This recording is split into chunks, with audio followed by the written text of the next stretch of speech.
Yesu. Amen.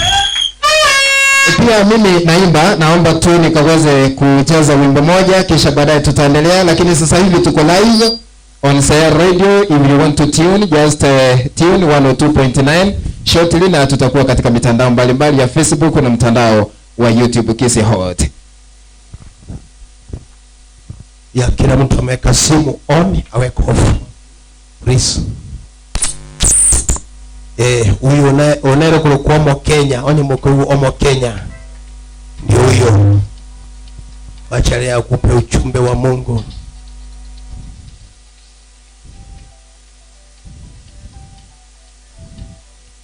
Wacha tupe muziki.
Barikiwa sana, barikiwa. Wapi makofi kwa ndugu yetu chamani. Aliyabosio amayana leo. Bwana asifiwe. Angalia mwenzako mwambie tuko live. So na bali wale nyombonye kuligeti Hot TV kuikotonyole ku Ruororo. So ninakaribisha wale waimbaji igonye kulikao kuligeti Hot TV iyiga koleka gaiga ngwerorole marogoba. Ototabichisobe ekobeko abantu ba Yesu baligereri. Bwana asifiwe. Wewe mbole bakeringi yeno na hemwerorere. Angalia mwenzako mwambie usinione hivi hivi. Wapi wale vichana watuimbie wimbo ule mmoja? Wapi wale vichana?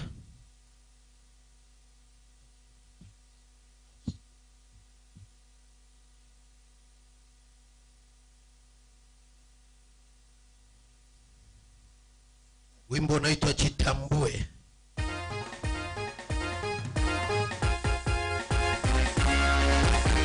Imbachi ndio hapo.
Hiyo tumetao siku saa 7. Aleo mwesa kumwambia sikuone hivi.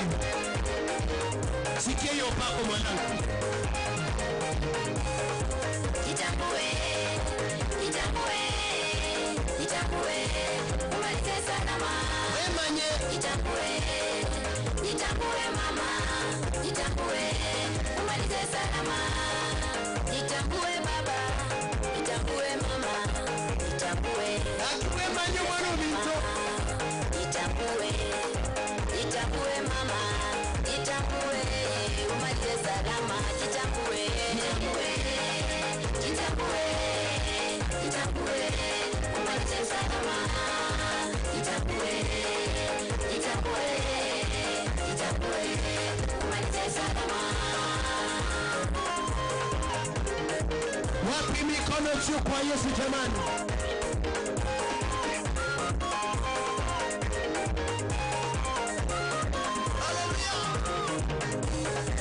Jitambue ukiwa kwa kanisa. Jitambue mama umalize salama. Jitambue kwa biashara yako mama. Jitambue umalize salama. Jitambue mchungaji wa madhabahu. Jitambue umalize salama. Jitambue kijana wa maisha haya. Jitambue umalize salama. Jitambue, Jitambue, jitambue, jitambue, umalize salama.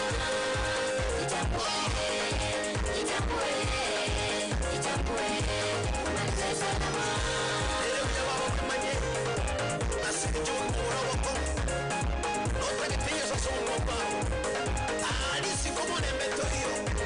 kiri mwatata mulembero. Ndani ya Yesu kuna raha. Ndani ya Yesu kuna raha. Ndani ya Yesu kuna raha. Ndani ya Yesu kuna raha. Ndani ya Yesu kuna raha. Ndani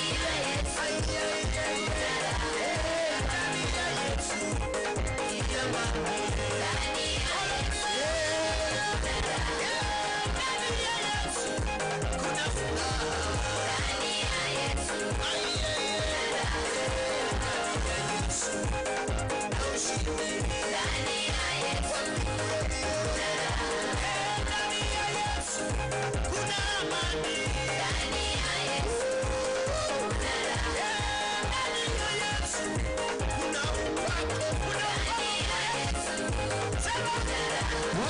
kuna shangwe na vigelegele. Ndani ya Yesu kuna raha. Ndani ya Yesu kuna ushindi. Ndani ya Yesu kuna kuinuliwa. Bwana asifiwe. Kwa Yesu kuna raha. Nataka tuingie kwa neno. Kwa wale ambao wanichui, majina naitwa Apostle Ratemo, mchungaji wa kanisa naitwa Instant Miracle. Tuko hapa Getiongo Egesa. Na mahali tuko nakwambia, juzi niliwaambia ya kwamba wende ikawa hata maeneo tuko haijulikani Kenya. Wende ikawa mahali tuko Getiongo hata haijulikani kwenye mapu ya wapi ya Kenya, lakini tutaiweka ijulikane. Wende ikawa kwenu hakuna mwenye hata anakuelewa, haleluya, lakini kupitia wewe, haleluya, talia mtu mwambie kupitia mimi lazima nitajulikana, nitaenda hatua hata nyingine. Yeyote aliyesema hautaweza kumake, I can tell you today you can make it. Angalia mwenzako mwambie na bisungu, mwambie you can make it. Hata kama ujui. Haleluya. Nani alisema ya kwamba hamtafaulu? Nani alisema ya kwamba familia yenu haitakuwa kwenye ramani ya watu wanabarikiwa? Haleluya. Leo nimekuja kubariki watu mikono yao. Yeyote aliyesema hutabarikiwa, mikono yako leo tatoka na baraka. Kile utakachogusa kitabarikiwa. Haleluya. Kile utakachogusa kimebarikiwa. Angalia mtu mwambie leo inatoka na baraka yangu. Kile nitakachogusa kimebarikiwa na Jehova. Miaka ya mateso hapana. Miaka ya mateso miaka ya kufa.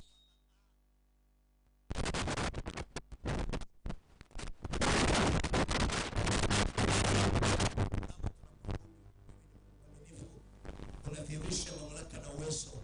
Asante kwa maana ukitenda unadhihirisha.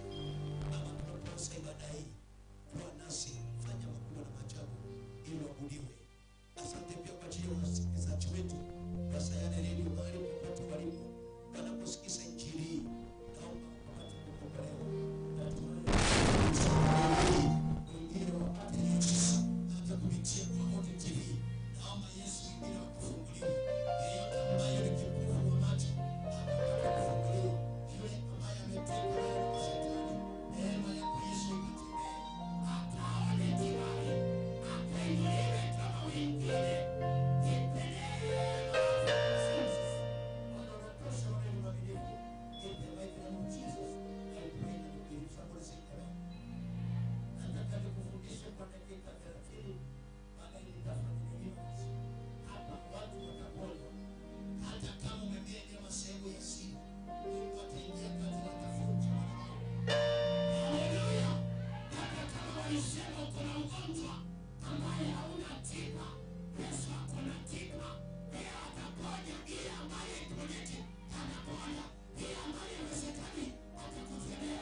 utaendelea.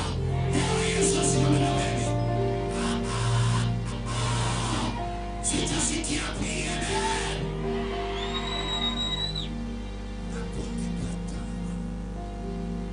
Andiko linasema kwamba wana wa Israeli waliteswa, maana kuna marozi kati yao.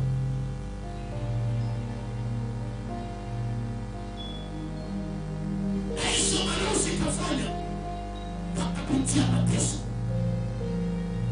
Namba wangu, wengi hamtabarikiwa, maana ulipewa ukapewa, ukawekewa roho ya ng'ombe.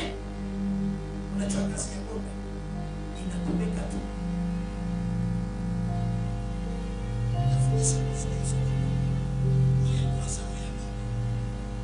Ambao wengi unaolewa kwa familia. Wakasa kwa wengine kuna hiyo wewe ni kulibali katea. Wewe ndio unataka. Wewe ndio unataka. Usikie kwa ukarekeleke. Bakawa ni mama ni maji. Umarumile malaye. Lakini appreciation hakuna. Hiyo roho ya ng'ombe itoke ndani yako. Itoke kwa maisha yako. Wengine wanateseka kwa hiyo roho uliyopewa. Hata uweze kuhudumia Bwana vizuri. Haleluya. Hata kule nje wakona watu wako na hiyo roho. Msikilizaji wangu mahali ulipo, hiyo roho ikiingia ndani yako inaleta mateso. Wewe kazi yako ni kutumika. Wapendwa, tumetumika imetosha. Tumeteseka imetosha. Haleluya. Imetosha. Nimesema imetosha. Sitakaa chini tena. Sitakaa chini tena. Lazima Yesu afanye jambo. Lazima Jehova afanye jambo. Maisha ya ufukara. Unang'ang'ana kila wakati hakuna kitu unapata. Maisha ya ufukara. Unang'ang'ana kila wakati hakuna wenye naonekana kwako. Wakati kuna shida, wote wanakuwa wanakutoroka. Wakati unahitaji kufanyiwa kazi. Joshua anasema kwamba wengine waliambiwa watapewa laana ya kuwafua kuni na kuteka maji kwa kuwafua.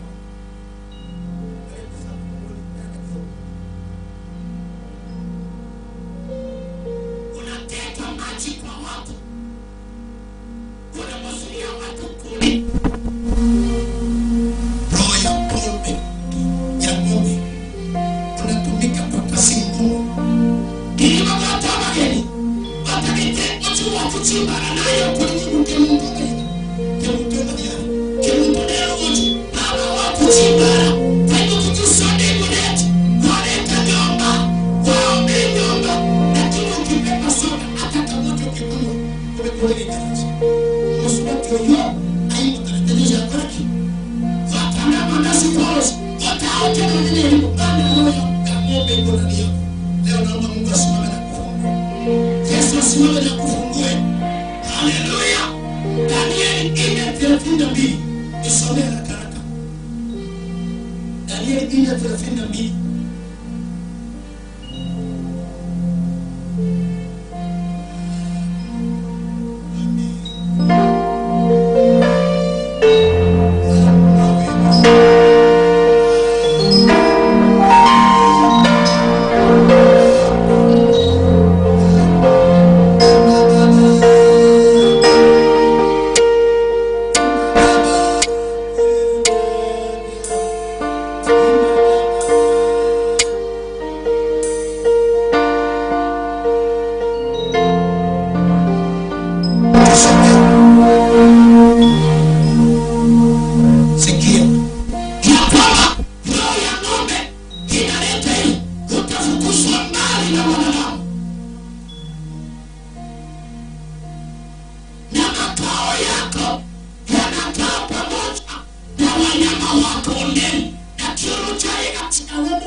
Utafukuzwa mbali. Uko mbali kwenye akurejeshe. Uko mbali kwenye mateso, Yesu akurejeshe. Uko mbali kwenye shida, Yesu arejeshe nafsi yako. Anasema watafundishiwa na makao yako itakuwa na kana wanyama. Roho ya ng'ombe itoke ndani yako, roho ya kukaa msituni itoke ndani yako. Unakaa maisha ya wanyama, yani umeweka tumbili pole nyumba wate nyumba emerete, yani kimeteke kote inombeba choketi utwa umungu na wasomete wasomia wani omu nina kama kakukanya nae hili kwa yokore kona kukoso nani mwana nikona kona kote koso wakasomia na tema tuyasomi omina tewa oh alipomalisha akapewa roho ya ng'ombe.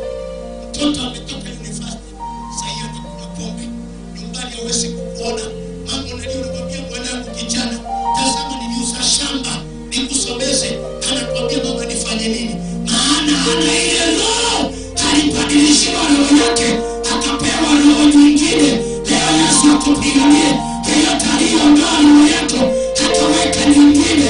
Yesu akubadilishie, akutendee jambo. Haleluya. Angalia mtu mwambie leo kwa jina la Yesu lazima nitapokea yangu. Ile roho walitoa yangu wataweka roho nyingine. Bwana Yesu nipiganie. Sema itatoka kwangu, itatoka kwa Isaya, itatoka kwa moto. Kitenemos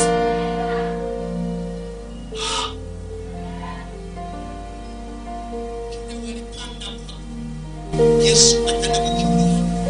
Ile maisha walikupa si maisha yako. Angalia maisha yako. Kazi ni kuomba. Kazi ni kuomba. Hakuna siku sema itoseka. Akakimbia class 8. Anaingia form 1. Anangojea anafanya tena kuomba.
Iskari ni punda hodari ajilazae kati ya mazizi ya kondoo.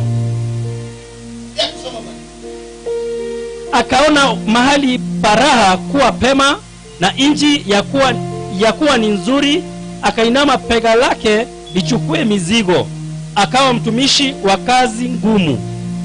Ndani atahukumu watu. Alienda akaona mahali pale para. Sasa kwa mzigo na amne. Akawakipa kumeni. Sina kitu kingine bali chia hotie. Chia makanja. Na chokwe. Yaba ni bati. Alide ndani. Ila mbona mapaki yole. Ila makoko. Ila makoko yole. Wate na veke tu. Ila bandel kwa yule. Mano. Ndio nataka nibariki kitu baya. Amen. Amen. Mungu anasema Yako. akubariki mashambani, akubariki mchana. Amen. Ukiwa hapa mchini Kisii, nataka Mungu akupe kutawala mchana hapa. Amen. Amen. Mungu akupe kutawala mchana wa huko. Amen. Utawale Kisii. Amen. Haleluya. Amen. Ndio mikono yako sema Kisii. Kisii. Lazima ukalikubali. Nitatawala. Biashara yangu itabarikiwa. Biashara yangu itainuliwa. Watoto wangu watasoma. Amen. Asante. Asante.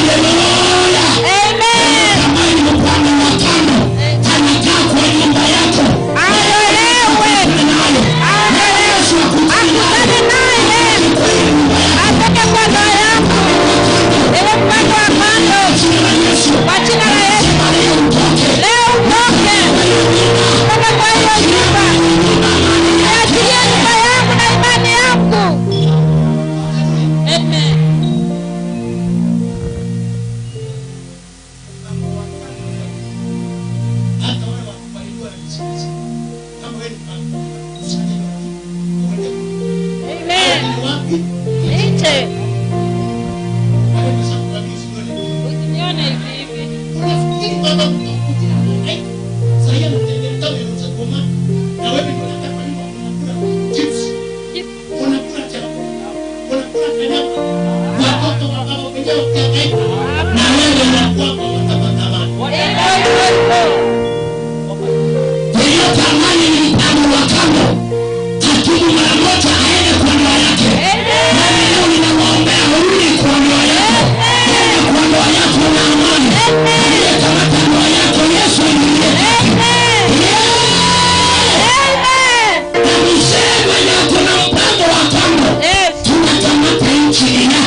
ilifanya na kitetete. Kumbe leo kama wewe unafuka ng'ombe kakaa, kuna dhambi ilifanya. Usome maandiko ile. Kitabu cha Waamuzi 6 nisome haraka. Waamuzi 6. Some haraka. Kwa sababu basi mstari wa kwanza sio kama na usiseme mstari wewe, hata kusoma tu. Kisha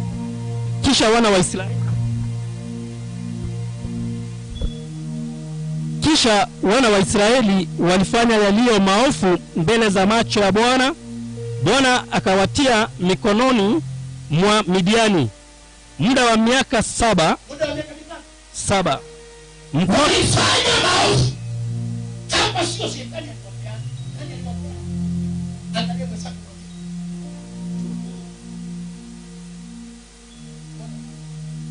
Tubu.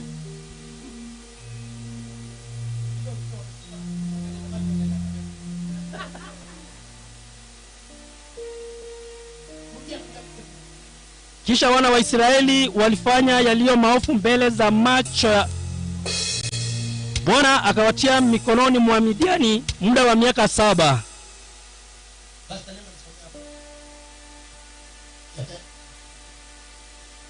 Alisikia hiyo, hadi amefika.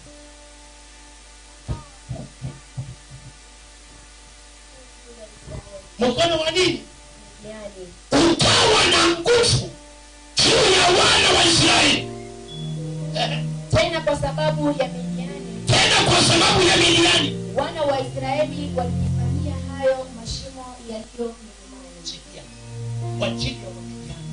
Uovu ukafanya wakapigwa na Midiani. Kwa ajili ya uovu wa Midiani, wana wa Israeli wakajitengenezea mashimo kwenye milima. Mashimo mali wanatengeneza. Wengine wanachimbia mama kwa ajili ya maneno.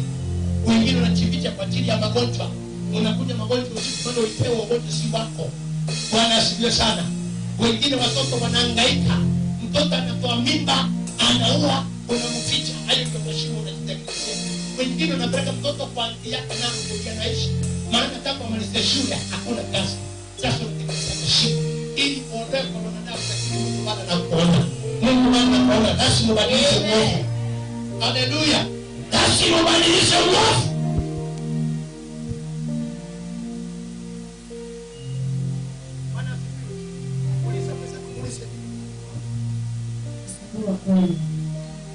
Polisi nini tunasubiri kweli? Bwana pekee yake kwa vijiji vya maskini. Tumeyokia. Bwana pekee yake ndio mnakuwa na matanga kila mwezi wa 7. Bwana kwenu ndio mnakuwa na magonjwa kila mwezi wa 4. Hauna maana. Ikifika tarehe 20 kila mtu akona wasiwasi.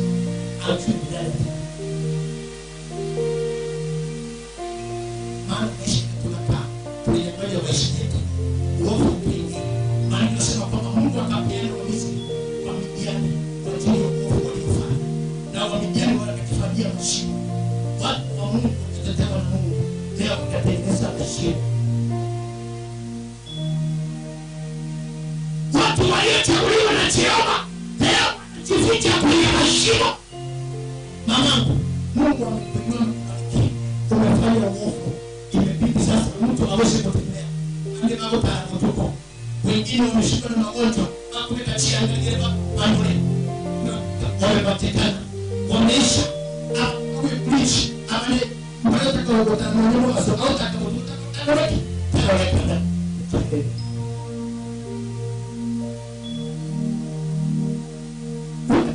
maisha yako umekuwa mkubwa au na kifafa.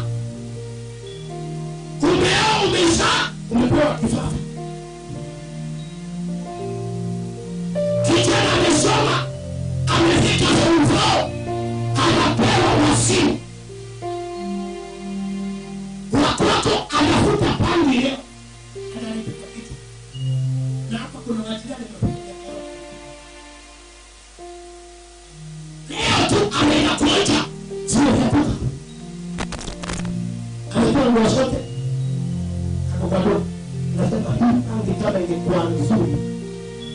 usijipange ile mbaya. Na hiyo atasema ni mbaya. Tongo zote. Wakatengeneza mashimo. Wanasifu. Kile kitu mweka kinatukinga katika kushikilia. Icha muda. Hawa tunaongea bali yao ni Mungu aliwapatia wengine. Hawa tunaongea bali yao walipitia mateso wakatenda na Mungu. Hawa tunaongea bali yao ni wale Mungu alisema mimi ni Mungu wenu. Alitengeneza njia kwenye bahari ya Shamu. Wakavuka upande ni maji wakapita katikati. Hebu mweka hivi. Hawa ndio watu tunaongea bali yao. Walimwacha hata ufikapo Gaza, wala hawakuacha katika Israeli riziki ziwazo zote, kondoo wala ng'ombe wala punda. Sema Bwana Yesu, ipe neema. Chochote cha kwangu hakitapotea. Leo uovu wote wa familia yangu, wa familia yetu, Baba ninatubu kwako. Unisamehe, unipe neema. Wengine atabwese mkafunga. Si tunagundua sababu ni nini? Tunagundua sababu ni nini? Uovu. Wakakula mpaka maongeo yao mashamba. Ndio sababu tunata mabaka wengi. Kwa kile ndio wasimika. Ya mimi unafanya nini? Unaenda na furaha kwenda kupanda, unarudi au chochote. Ndio sababu kama ushindi kama tetinga kwa usiku wako usiku. Ama usiku na kusema walisema kabla wa Kisii. Matemanga andando uki. Nenda hizo kieke. Nenda morogi. Na mkunisema Bwana Yesu, unisaidie kuanzia leo. Tumbo yangu haitaleta mwishi wala mchawi. Niona maisha mwenyewe kuna kwa watu wananchi mpaka. Kwa hivi sawa. Umoja kama mimi nilikuwa tena kwa mimi. Ababimbale ngobwa imbale ngobwa. Sisi tuko Kisii.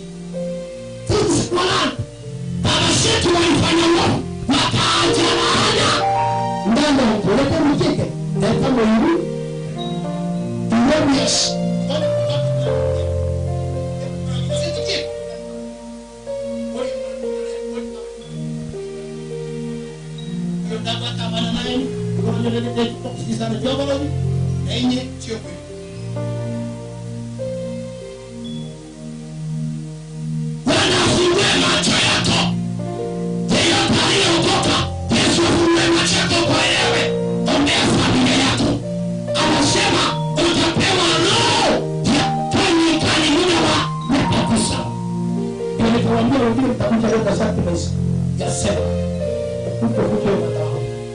Hiyo matabao yenye pesa mulisoma kweli, wasichana ni wafuri, lakini mmoja kwenu haiwahusu.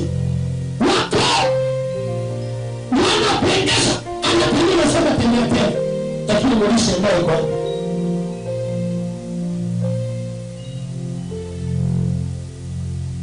wana kila kitu, qualification ya kwa mama. Bwana asifiwe. Lakini mulisi pesi ya maisha. Mungu asifiwe. Yapo mtu hapa atakumbuka kama vile vile.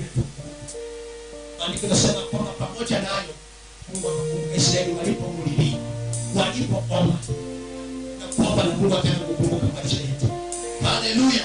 Walipomlilia Mungu kwa ajili ya uovu wao, maandiko yanasema kwamba Mungu akamtokea Gideoni. Akapata Gideoni anapepeta ngano chini ya mwaroni. Haleluya. Jamaa akiwa anatengeneza ngano na amejificha, maandiko yanasema Mungu akamtokea akamwambia, ewe shujaa. Nani anaambiwa ni shujaa? Ni wale wamenyang'anywa kila kitu, ni wale wamepigwa vita, wakumbaka na mashimo, wanajificha. Leo hii jamaa amepepa kitu, anatengeneza ngano kwa kule wafe, wakati amejificha, Mungu akamwambia ushuje. Bwana asifiwe. What do you have today? Leo ni kitu gani ambacho uko nayo? ili Mungu ataangalia aone shujaa wa familia yenu. Uko na nini mkononi? Mungu ataangalia aone shujaa wa ndoa yako. Haleluya. Uko jamaa nikificha akasema wacha nitengeneze ngano hii kidogo niye nipe. Lakini Mungu akamwona jamaa alikuwa amejificha chini ya mwaroni, akawa amekaa anapepeta chini ya mwaroni kangano kadogo tena ili asisikie, maana chakula ilikuwa wamenyang'anya. Wengine mnakupa unaishi na maisha ya maskini, maana mlinyang'anywa leo kuna chakula nyumbani, hakuna vyakula. Lakini kuna jamaa wa nyumba ya Manase tena ndiye alikuwa mdogo, akawa amechuchumaa anatengeneza penye mwaroni. Maandiko yanasema kwamba Mungu atasema kenge shujaa. Jamaa atasema mimi ni shujaa kweli. Na sisi ndio tunacho. Yako wapi yale matendo makubwa ya Mungu tuliambiwa? Yako wapi? Gideoni akasema yako wapi? Ahadi za Bwana tuliambiwa ziko wapi? Hebu geuka, angalia msalaba. Hebu geuka, angalia msalaba. Hiyo ni mimi nikasema jitambue. Mama mnyengene mwa wema ni wema sote nene. Wema ni kiunga timo sema ole Yesu. Omanye ni mwogo taramere.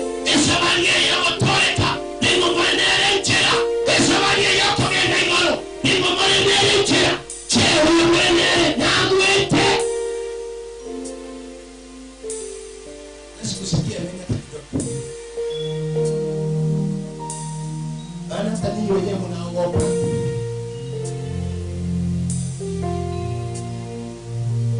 Lakini wasichana wanafikiri kujipodoa ndio kuolewa. Kama mafuta na kama unga wa chapati.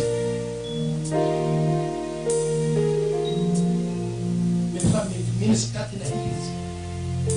Nguo iko kuna siliti mbili, siliti ya mbele inasema Mungu tumekosa. Siliti ya nyuma inaitwa backsliding ya pili patologist. Bwana asifiwe. Umejipodoa uso. Ndoa haikuti kwa kujipodoa. Unataka madhabahu. Basi unatengeneza kila tao. Akati mtu anauliza nini? Umetembea kila mahali. Hata wakuambia no, hakuna. Maana madhabahu ya kweli hairuhusu mwalewa. Kwani Mungu sato wala kule nyomarasi wote kwa medoli ya kafu nifanyie hapo. Wale wengine wanauliza kwa mke aliowachi, maana wewe kile ukiona ni pesa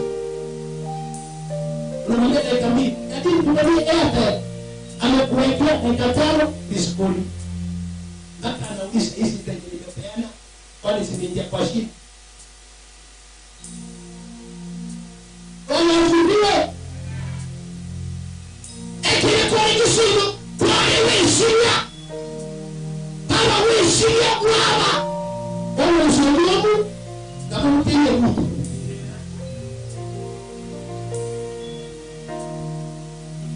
hiyo ndio wisinya simu yako wisinya kwa hapo ti bwana kama WhatsApp yes oya bwana ndio kwa mtu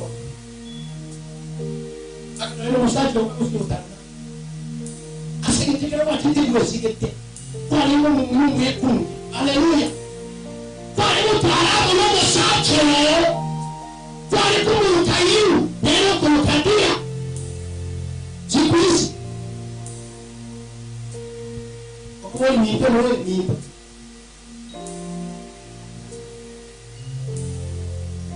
Hello.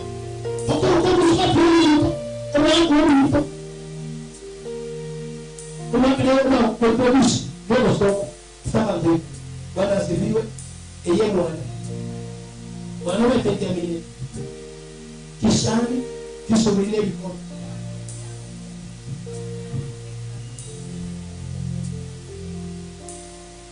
mama sasa tembea na uso wako mchiki anapenda ukiona napenda wasichana wa Biblia niliwaambia ninge tena mama kidogo la kale Beka jonga. Ano mami, haleluya. Ndio hapo wewe nasikia kuru. Halo. Ekura kwa kusina na mimi ndio yeye sana.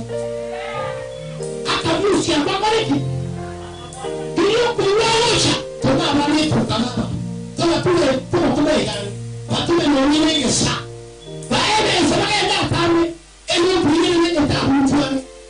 Eno ya kumwona sisi kobe na wale atatu. Kwa mimi kwa mimi kama kuyana na kwa hiyo ndio wako kwa ile wote. Baba isini kititi ukira. Kama sikapata kwa wewe ndiye kama kuna gari aibita. Yeye tunaona kwa haleluya. Kuna nafasi mtafu. Ndio kile Halo. Niwaachie. Omo wako wasoie na mama tawe ojiomba. Mwisho mkoma. Yaani kanisie. Akatambaa karibu. Haleluya. Amen.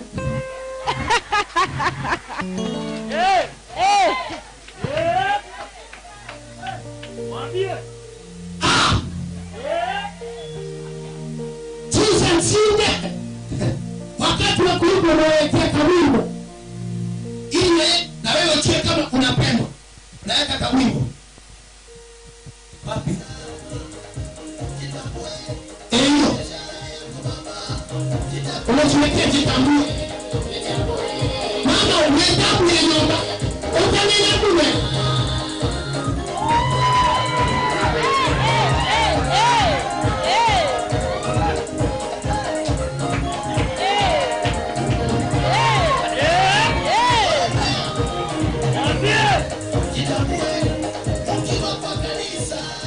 Omuleta mwaka na nye kuro kumsiaji yete. Tego chanamo?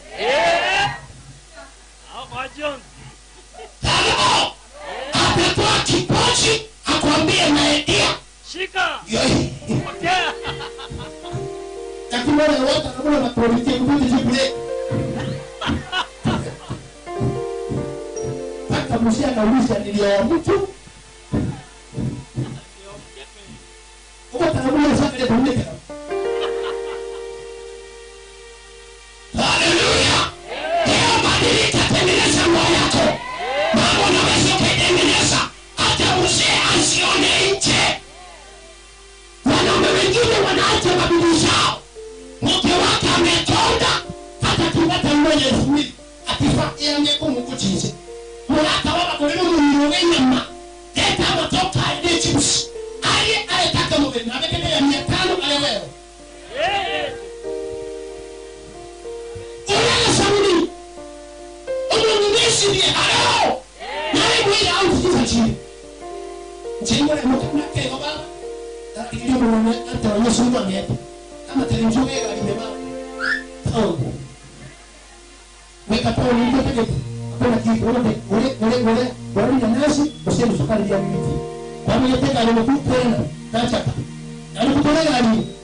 kwa mamako, lakini kwa bwana yako unapaswa penzi na wasi.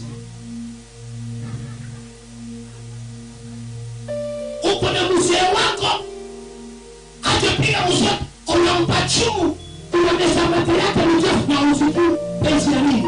Wasi. Lakini lienda wapi? Ilimalizo lakini ataye. Ikamalizo bwana au na madhabahu. Na hii semina haijawahi fanywa watu wakaambiwa. Mtu anafikiri kama kuolewa ni kuta kusaka. Wengine kwa nyumbani wewe ni mwalimu. Maadamu ni nyumbani ni basi. Ndio kaniko ni kama kondo ataosoma. Paulo wakili na ubasa unaambia hiko kwa mkono na Yesu unataka unaangalia ubasakani. Ndio umesema kumwambia amoka. Fanya kile ulisomea. Fanya kile ulisomea. Mama tembea. Uza tomato. Tembea mpaka kibarua. Ukileta 100, baba kileta 500 kesho mmeni. Kwa nini ni mtu anawacha? Uko kama radio, inaweza peti inataka zingine. Kama umekasenda sana amen. Sio nasikia.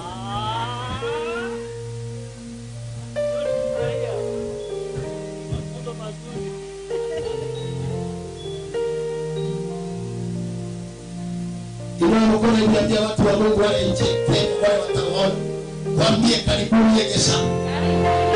Mimi sitatumia hapo. Haleluya. Tunakwenda siku ya Jumatano, tunakuwa na ibada siku ya Ijumaa, na ibada siku ya Jumapili. Bwana asifiwe. Na hii wiki tuko nayo hii tunaanza tena. Jumatano tuko na meza ya Bwana. Ijumaa tuko na meza ya Bwana. Na Jumapili ni climax. Vitu vinafanyika viacha. Watu wanaponywa. Ndio jinsi inatendeka hata sasa itafanyika. Haleluya. Hata wale wako nyumbani tunapoingia kwa maombi, tunapoingia kufanya deliverance, ungana na sisi, Mungu atakufanyia deliverance. Ile shida uko nayo Yesu atakuponya. Ile matatizo uko nayo atakuponya. Ile ugonjwa imeshinda maganga, imeshinda hospitali, Yesu anatenda. Yesu anatenda. Yesu anatenda.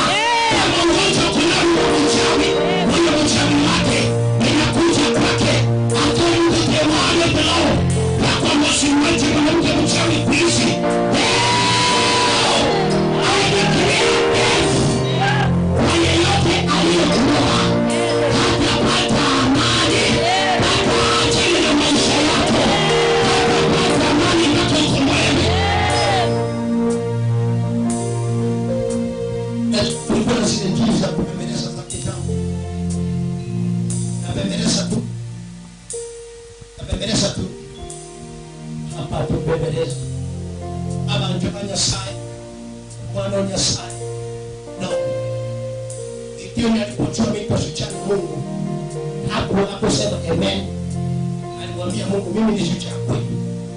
Kama mimi ni shujaa, nataka nifanye hii ngozi itakaa nje. Mimi ni shujaa. Hii ngozi itakaa nje kuonyesha mvua. Isiingiwe na maji. Mungu afanye hivyo.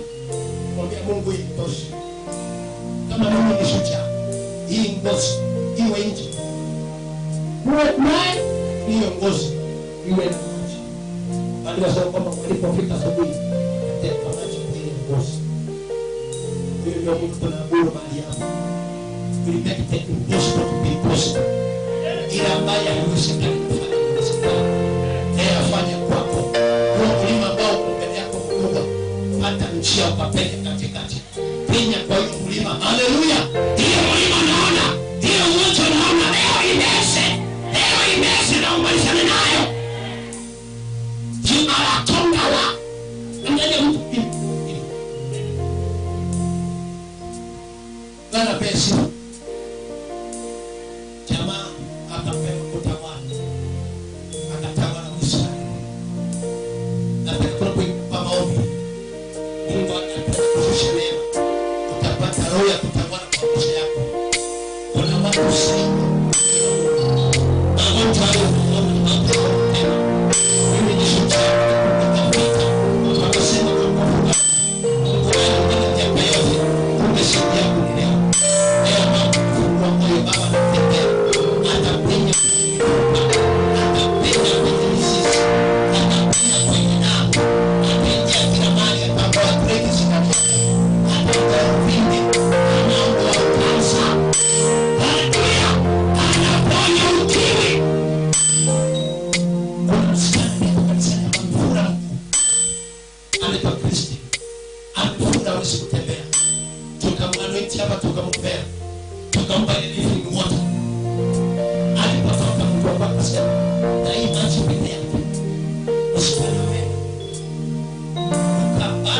1 week ule Mungu alikuwa na practice ulipasuka. Ule Mungu kupasuka umetoa usaa unafikiri kama ni yoga. Na msichana tunaongea Mungu amekusaidia. Anakuja kujicha ibada. Ameniambia leo pastor kushuhudia watu wajue ya kwamba kuna Mungu anayeweza kutenda katika maisha yao. Madhabahu ya kila Mungu utaona uwezo wa Mungu. Madhabahu ya kila Mungu utaona uwezo wa Mungu. Haleluya. Nataka niwaonyeshe wewe hata wengine wako kwa TV. Nataka waone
Mungu leo abadilishe maisha yako. Wewe pia unaye utapata amani. Mimi niko nimeenda chomo. Utapata amani. Utasema yes. Unitendee na mimi muujiza. Haleluya. Simama mimi ulipo.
huduma hii. Kuna namba ya simu tumekuwekea hapo. Unaweza kusupport huduma hii. Hiyo kitaka kutembelea kanisani. Ukitaka Mungu kwa maombi. Kuna namba hapo zinapita kwa hiyo TV hapo chini. Kuna namba iko hapo 0714 090 261. Hiyo namba tupigie simu mahitaji yako. Ukitaka pia kutuona, hiyo namba tupigie, utaombewa, ni usiku ni mchana. Unaona hii inayofanyika, huyu ni roho ya kifo. Huyu ni roho ya kifo. Huyu ni madhabahu ya umaskini. Huyu amefungwa. Unaweza kuona vitu ametapika hapa. Kuna vitu ametapika hapa. Unaweza ukaona vile vimetapikwa. Hizi vitu vimetapikwa. Hakuna mtu aweza kufanya hii isipokuwa ni Mungu. Ona hiyo vile inatetemeka, ni ugonjwa. Huyu anaweza kafa kesho. Na ukiona ni the same family. Angalia vile anafanywa na msichana vile anafanywa. The same family. Uchawi moja unapiga familia hii. Lakini leo wanakombolewa kwa jina la Yesu. Yesu niko hapa. Sema fire. Sema fire. Sema fire. Jesus. Nafungua maisha yako. Toa ndani yake. Toa kabisa. Toa kabisa. Fire. Fire. Yes. Fire. Fire. Yes. Yes. Yes. Yes. Fire. Fire. Fire. Fire. Fire. Fire. Fire. Fire. Yes. Yes. Yes. Yes. Yes. Fire. Fire. Yes. Yes. Yes. Jesus. Set you free. In Jesus' name. Amen. Nifungua wengine wote msaidie machi.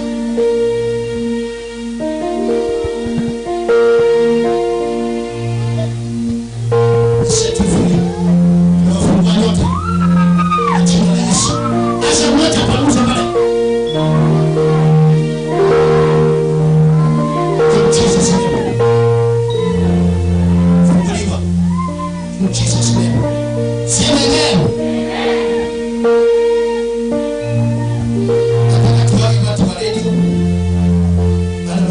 Kidogo wakati wake kuna mtu hapa kwa hiyo mwingine tusikiza akitamani maombi special mahali ulipokuwa ni Baba, kwa jina la Yesu asante kwa yule aliye kwa redio naposikiza injili hii, naomba kipata uwezo maana kuonekana kumhudumie kafanya mambo ya ajabu maana umetakatifu.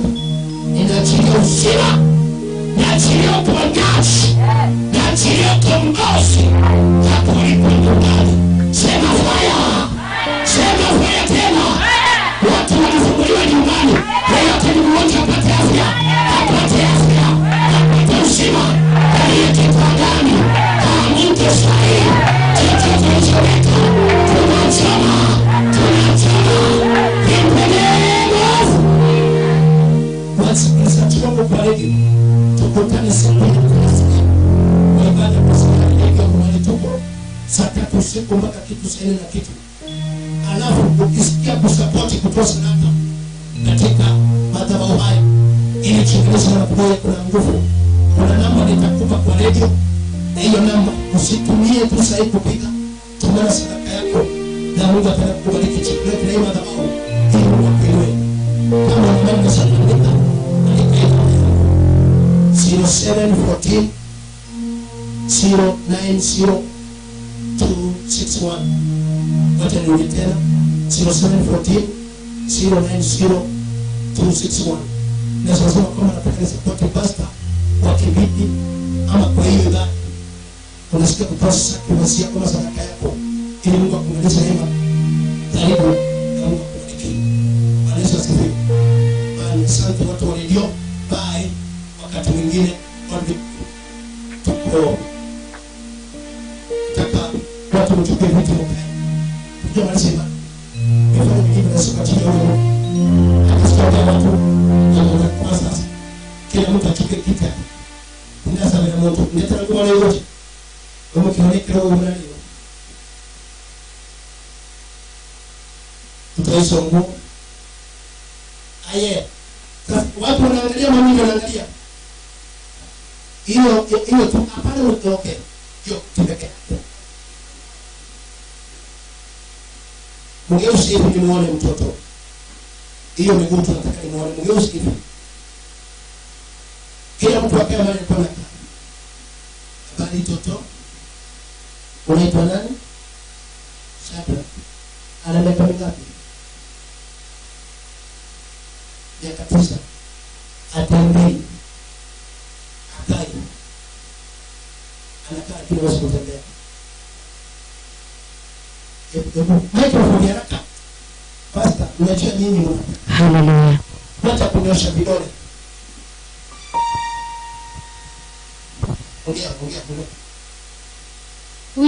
ongea na mtoto anaendelea Huyu alikuwa mtoto mzima, alikuwa anatembea, akapanda juu ya mti, akaanguka, akapata spinal cord injury. Sasa tukaenda hospitali, akawekewa msipi tangu wakati huo hajawahi tembea. Saizi ako na miaka 5, ako wheelchair. Kuna msipi? Alikuwa anawekewa mchipi lakini tukamtoa. Sasa atembei. Alianguka. Alianguka, alikuwa anatembea wakati alisaliwa. Wacha tutuone. Ndio Mungu anakufanya.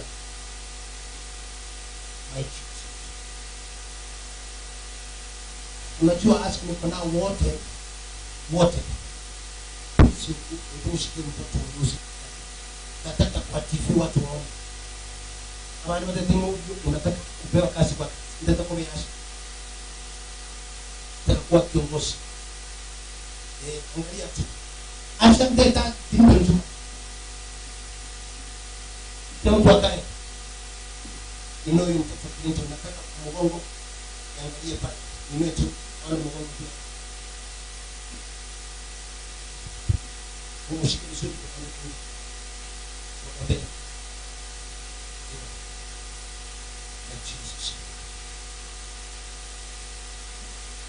Ndio kwa ndio kwa sehemu yake inapoma.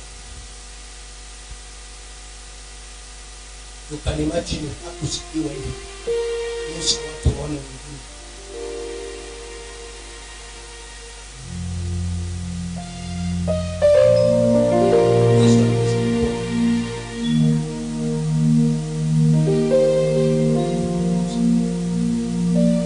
Unastahili ewe Yesu.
atakuponya kila mahali. Unasikia kutembea? Hebu nishike mkono. Shike mkono. Shike mkono. Shike mkono tu. Kumbuka. Sikia kumbuka. Simama. Yeto na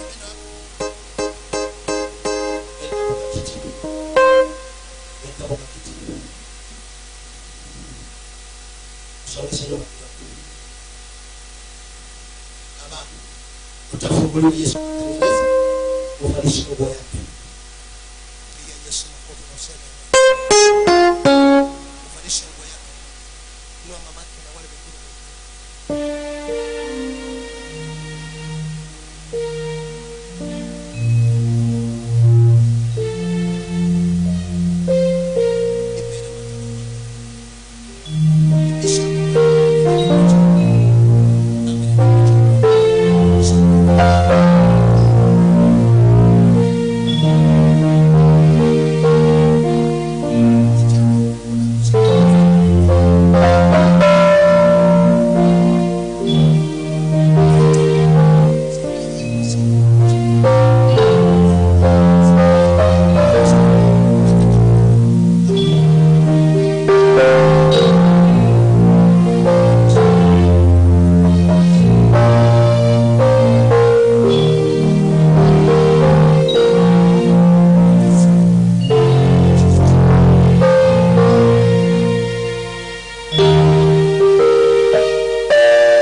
mana wako abakoni nimbia muri asamale tangu rukuliete gesale mangera kurunya kwe umwana oyo abwatu mwaka nemetie tatu lakini abari kuli ndagire nyingi sana kilo 2 alikuwa mkoma kilo 2 Yesu hivi inaonekana TV mwaka moja na miezi 3 anakula gari kilo ngapi na alipokuja kwa ana afya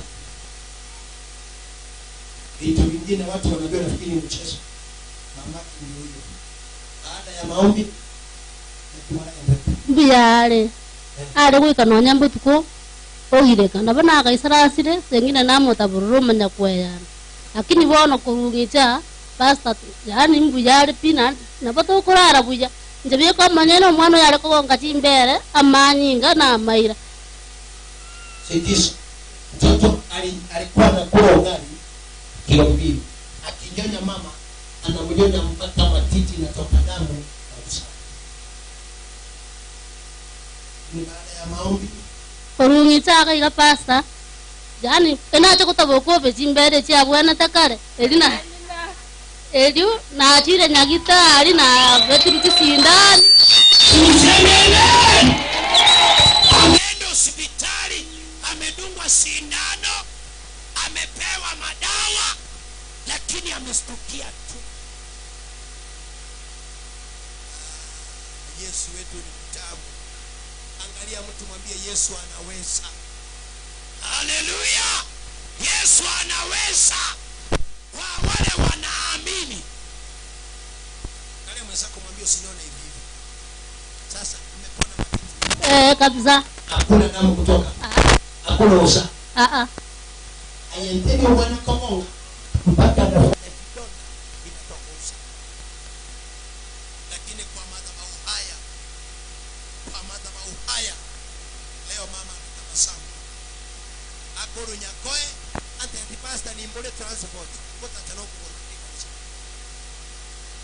halo Mungu atatuinua haleluya ndio sababu nataka ile gari yetu ikuche ili ya kwamba isaidie watu kama ayentebyo mwana wo mwaka wa yomo ni mitinyerenge akuri okuma chikirebe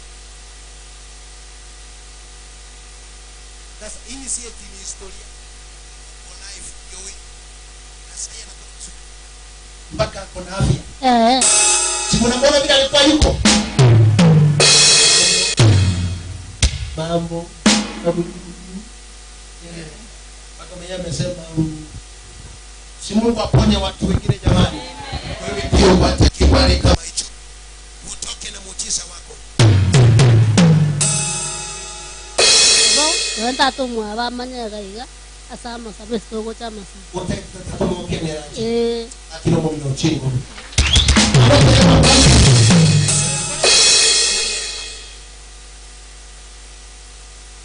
sina wewe pia uwe na imani bwanaka akuje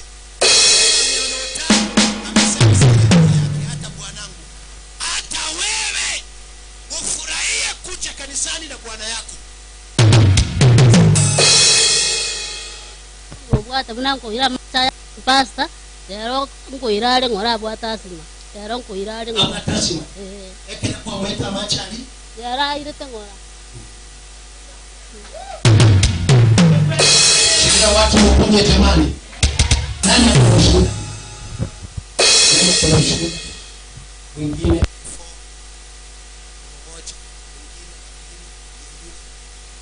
mama njoo niambie shuhuda yako nyoka msichana wangu kimbia ndio utoe shuhuda yako asante wacha shuhuda yako huyu msichana aliponywa na ugonjwa gani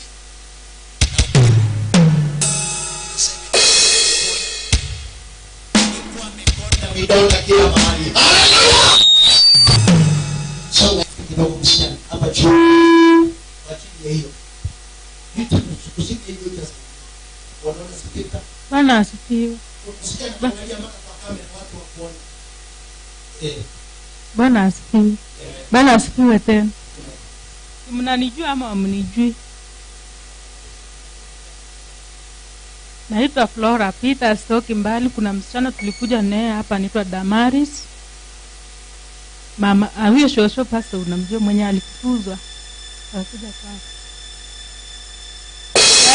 Hata anaweza kuona kwa TV. Shosho yake amesema hii kanisa ni mbaya, ati akikuja hapo huyu pastor anapenda wanawake sana. Akamwambia ukienda hiyo kanisa uende pastor ukue bibi yake wa pili. Huyo msichana akakataa kuja kanisa. Hata mimi penye nilikuwa naenda kanisa ya hapo chachuko mwisho watu wameniongea vibaya, wameniongea lakini nasema hapana. Niongeeni tu lakini mimi nakufia hapo hapo. Mungu amekuponya. Sasa watu walikuwa wanaposikia. Angalia kwa TV. Mimi nilikuwa na meza matembe za ugonjwa ya ukimwi. Mzangu alikuwa nayo lakini hakuniambia. Mzangu akakufa. Alikuwa ananificha. Wanaume by the way wanataka wasambaze mkufe wengi.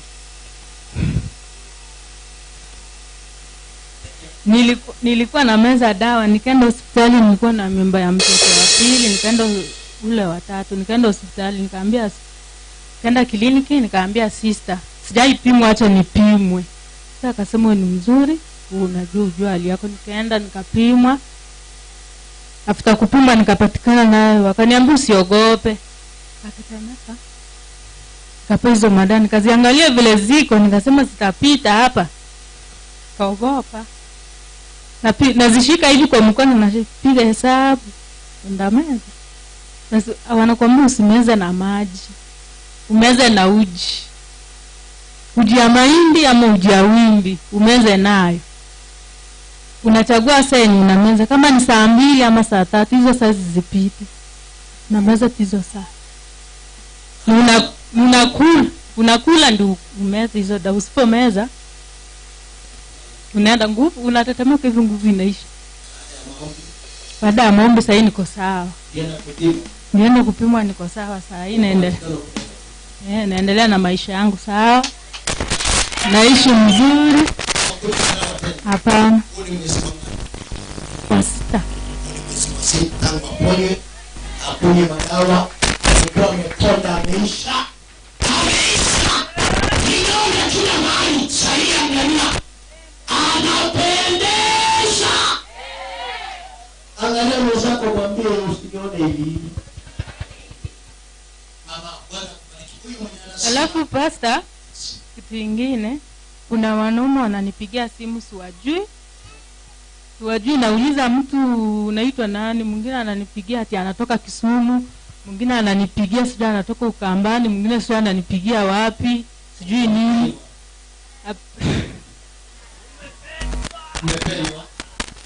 Nikamuuliza mwingine pia anatoka Kisii, akapiga simu. Nikamuuliza wewe uko na bibi? Akasema niko na bibi ako Nyamira. Nikamwambia mimi hapana, kanisa inaenda wataki mpanga ya kando. Akasema kwa nini? Atiwe kanisa si unipeleka. Nikamwambia sikuja, hakukuja. Mimi nikasema sitaki wanaume wenyewe hapana. Unataka wako. Nataka tu wenye Mungu anaweza nisha. Bado ni mdogo. Maana akikaa peke yake atafanya dhambi. Siapate wakwake. Fungulie mwanangu. Alafu pasta, nilikuwa nimelala usiku. Hiyo maono ni baadaye. Yeshuda nani mwingine kule nyuma? Nani mwingine? Nataka yule nyuma pia njoo. Hao watatu wameishi. Mungu kwa mama, Mungu kwa na kurochi ngeli. Amen. Karibu habari ya Nairobi. Nzuri. Salama karibu. Bwana Yesu asifiwe. Bwana Yesu asifiwe. Mimi nataka kutolea Mungu ushuhuda. Siku ya Jumapili nilikuja. Wakati nilikuja hapa tukamaliza ibada hapa, nikaambia pastor pikipiki yetu ilipata shida, ilipata ajali. Wakati ilipata ajali, mtoto wa shule na yule ambaye alikuwa anatuendeshea ndio pikipiki ile ambayo ilipata ajali. Yule alikuwa anatuendeshea alikufa na yule mtoto ambaye alikuwa amepepa alikufa. Ile ndio watu wa Denmark. Huko Denmark. Ile mtoto wa shule. Sasa ikapelekwa huko na Nyanjwa. Sasa kuna mmoja alianza ati kesi iwekwe ili wale walipwe. Lakini cha ajabu Mungu alifanya miujiza. Mimi niliambia babangu kitu utafanya, wewe usife moyo. Yule ambaye anataka kusukuma hiyo kesi iende mbele, Mungu wako. Mungu atakutetea, atasimama pamoja na wewe. Na hakuna kitu chochote tutatoa huko. Tutaitoa kwa jina la Yesu. Nikamwambia wewe usiogope, sisi tutaenda tu. Mungu aligusa Msamaria mwema. Akaenda huko akaongea na wao. Siku ya Jumapili nikakuja hapa kwa ibada. Tulipomaliza nikaambia pastor yuko hivi na hivi na hivi. Wakati nilimwambia hivyo, akaniambia hiyo ndio ilikuwa ile pikipiki ilipata ajali ndio yeye. Nikamwambia ndio. Sawa, Mungu atafanya miujiza. Sisi tukatoka hapa, tukaenda nyumbani. Kwenda nyumbani on Monday tukaenda mpaka huko mahali ilikuwa. Tukakaa na ofisa. Tukaongea na wao, wakaniulizia nikawaambia pikipiki ilikuwa yangu, vitu vyote ndio hii. Alioda ofisa akamwambia wewe angalia hiyo pikipiki, hiyo machina inaendana na hii nyingine. Na hiyo pikipiki ndio. Kasema hiyo pikipiki itoka hapa, wenyewe apate. Tukapata pikipiki iko nyumbani na Mungu apewe sifa. Sitaacha kumshukuru Mungu. Amen. Alikuja siku hii alifanya ajali. Mwenye alifanya ajali ni mwingine. Kama ajali ilifanyika ni bahati mbaya. Hakukuwa mbona tumeona chochote kimechukuliwa urudishe. Amen. Amen. Chochote cha kwako kimechukuliwa, Mungu afanye nini? Rudishe kwa jina la Yesu. Asante. Mbarikiwe. Asante ndugu yako. Barikiwa. God bless you. Mama nje. Ushuhuda kidogo kwa ajili ya masaa kidogo. Jamole. Nje kona atu muno mwana kuru Gradis. Balenga bamanyete Gradis olimo kora harusi ya bukerenga kiota. Mumu manyeti. Lero ntomagocha igairo mwana school. Ochikelicho. Wana iganto maiga. Kwana iga. Kusuda yaye. Iga bwato morembe. Ebinto biri ariko ruterusiko mbiyo. Ebinto byare ko bugikera makerenga kisata atondangeli mama. Ebinto bikale ko nande mbuwa yakale. Ebinto bikombugeli kera matimbo ati morembe mambi ngoboka masaro isiko. Kono igoncha andegete.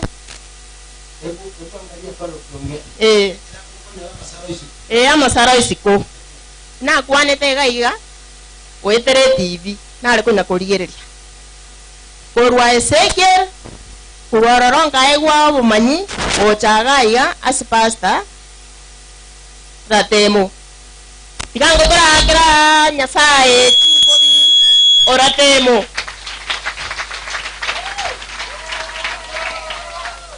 Nyasaye sese ni omwana oyo ni ibore tuno moika omwana oyo ni ibore tuno bobani ekerongo iwa amatapu nabana na iburo borosana gari ebinto gotabi bwisiko biri bya mpango wakano to kemeaga tabiro byo gocha gukwana no gweta nyona ora bisabera nyumba na ndo bitikero timanye tiko senko umore kero ba gukwana pasta bobega ngakimoko ebinto biri bya banta baro kiba gukwana isiko gari bayiwe to borongo cha bare ko hunduri uga tari na ande to birentega yo monto como te vine kiri tu que limon bicorente bakabuo o pasta ratemo mosuko bicorente bakoro go chikoro bora gulio go stochi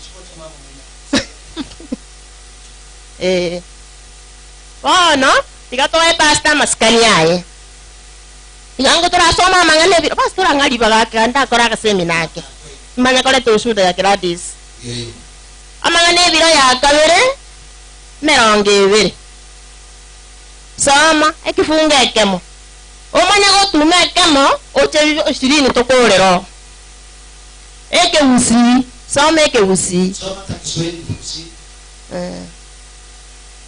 Amang'ana biro ya kabere mirongo ibere kifungo ekemo.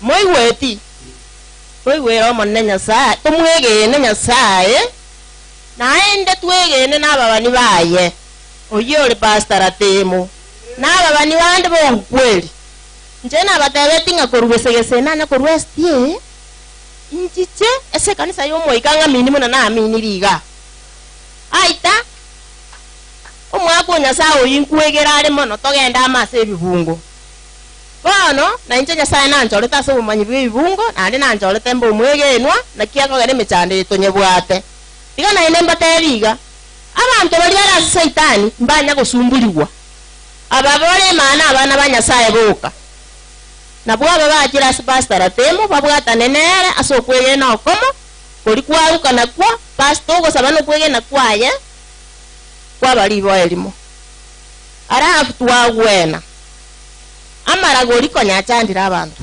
ngiye kogera moko genda asaba rogi bali baba umorogi akoroge nainde bache bagwetie nande bakoire asaba rogi oroje ngota ba mware ngo mwako yo ange abantu bakweta ange batinde kire anga abantu abandi nyona magura baitire ege kokera ngo abantu okubarenge tikanga tate Nyasaye oratemo ngambia mono Nyasaye wense ngima mbuya mono narure gabo waihure nga tosikaba bani baya ntokonya kubakwana kwanera tokoreki onde tabasa kolete ngwane iganga kinganga iwa inga iweri na iwori akwana nko ngengo chandika yani nyiwo bororobe ritukonde twateba ne tiaga kungu geteiga togateba tubwate sio mukungu gete ndiko mwatura toite mupango wakando tori nyone binagu tobaro lya maiso muchukete mpango wakando muchukete abarogi timwanjera mukungu morogi amenye paste buko yesanyera tatasomera bono Nyasaye nange tabarogi bagochanda abantu bande n'abakungu bakolie basacha babandi bagosalie nka basalia abana mpango wakando bakogera abana babo bakubaere nabo bagokwa na kolire bono gratis antebiga ntebeiga omorembe igabwate bono egento giachitegeka ba bono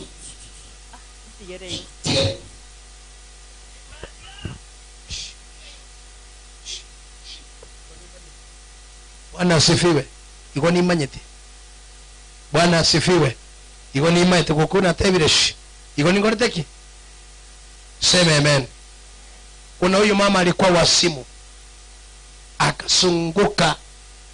Lazima nishuhudie mama kila miaka. Alikuwa wasimu mpaka anatembea uchi. Anatoa nguo zote. Mama nchikocha. Aligotara bosa. Bosa echiro. Atabege tino nyene. Yesu akamotoria. Tena gochaga ya baba. Eba limo. Ego kura para wetana kochole bintu.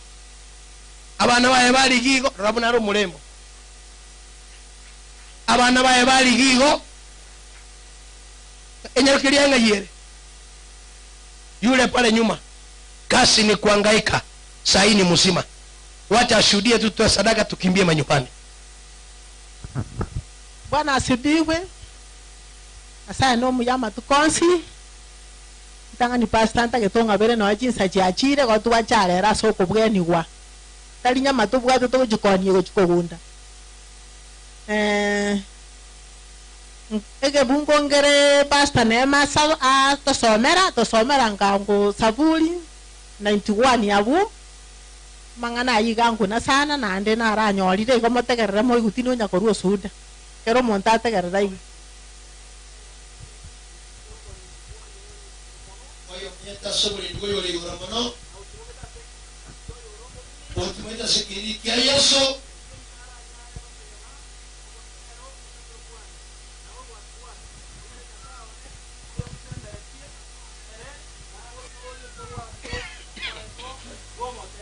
sema amen. Amen. Bia mono. Kama kwa mukuna. Ayante bingina monto musubati oyo bwata abana umongina bwechogete noyo nebo mutangazaji. Nebata watazamaji. Umongina yobunariga umongina bwechogete. Ngako rusichi angakoleki atalebo sasa ngenjo arogire. Yeyote anayeroga poma yako anakutana na Mungu. Kama huyu mama aliponywa wa simu, na wewe utaponywa. Haleluya. Omongina nero yo toko morusi kanisa kila Jumatano yuko hapa, kila Friday yuko ana ale woncha na okura pa na jitege salimo ngite tomogen ochimoino baganga bareturu ngabachikubugi chikonwa aira nobongo gateba Yesu mondetere tata kamleta hoye. Bwana asifiwe. Hata wewe Yesu aponye familia yenu, aponye yeyote mwenye amerowa kwenu. Sema roho ya uchawi waliotumia kuniroga leo inatoka kwangu in the name of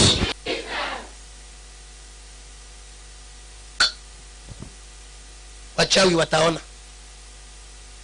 Chukua hii. Nataka mulete sadaka mbio mbio. Sadaka mbio mbio. Watu wa Mungu. Tutoe sadaka mbio mbio. Tunaanzia hii. Sadaka na fungu la 10 hapa, sacrifice. Nipe kwa madhabahu. Fanya haraka. Baba, baba, baba, pokea sifa. Punguza kidogo. Oe Baba tunakusifu, Jehova pokea sifa. Pitia hapa hivi. Oe Baba, Baba pokea sifa. Oh Jehova tunakusifu, Jehova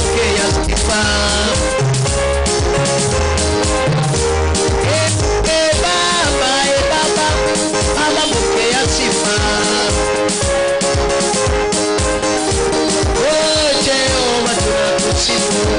Baba pokea sifa.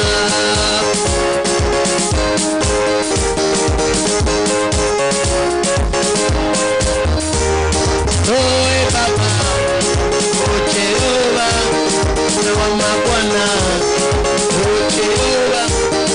Oe Baba, Baba pokea sifa. O Jehova tunakusifu, Mesia pokea sifa. Oe Baba, Baba pokea sifa. O Jehova tunakuabudu, Baba pokea sifa. O Jehova tunakusifu, Baba pokea sifa. Oe Baba, Yesu wa mabwana. Baba tunakuabudu, pokea sifa, pokea sifa, pokea sifa. Oe Baba, Baba pokea sifa.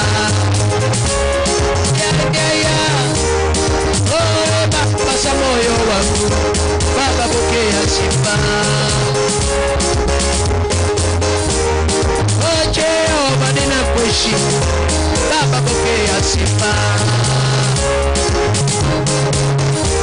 O Jehova ni wewe Bwana, Mesia pokea sifa. O Jehova ninakuheshimu, pokea sifa. Mwenye uwezo ninakupenda Baba, pokea sifa.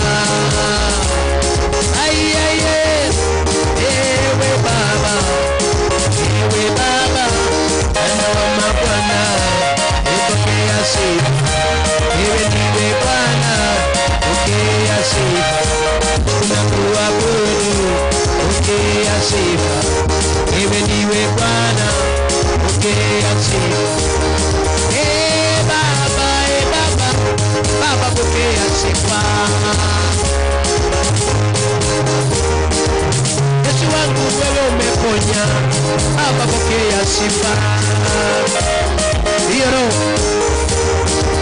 Yesu wangu wewe umema, Baba pokea sifa. Yesu wangu wewe umeponya, Baba pokea sifa. Ewe Baba, ewe Baba, ewe Baba, ewe Baba, ewe Baba, ewe Baba, ewe Baba, ewe Baba. Oh Jehova ninakuheshimu, Baba pokea sifa. Yumwema wewe yumwema, Jehova pokea sifa.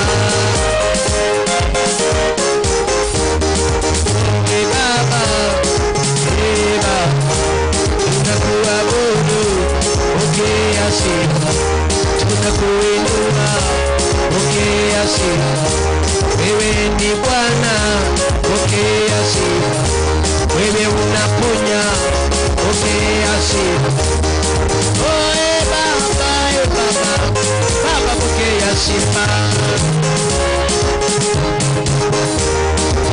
Jehova ninakuheshimu, Mesia pokea sifa. Jehova tunakusifu, Baba pokea sifa. Jehova ninakupenda, Baba pokea sifa.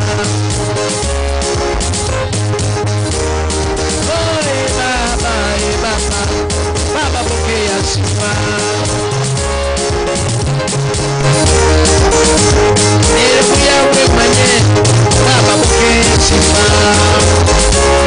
Baba, ewe Mesia, Bwana wa mabwana, nitakuabudu. Ukimaliza kujenga nyumba Mungu, nitakuabudu. Ninakuinua, pokea sifa. Usipasue kwanza. Ili ukome pasuriwe kwa. Usibebe maji na ingine imepasuriwa. Be logical. Ngoja. Hii ni sadaka.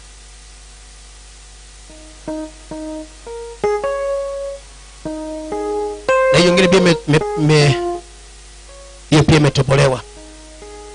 Wacha kutoboa kila maji. Wale mnataka maji, mnajua kazi inafanya. Nataka maji ya kuwa wachawi, kubariki biashara, ndio hii. Kitaka secret weapon iko pale. Naweka laini hapa, unachukua. Hii ni gani? Na kama hakuna tunaingia sehemu nyingine. Wataka maji ya 100, weka laini hapa. Nataka chupa 3.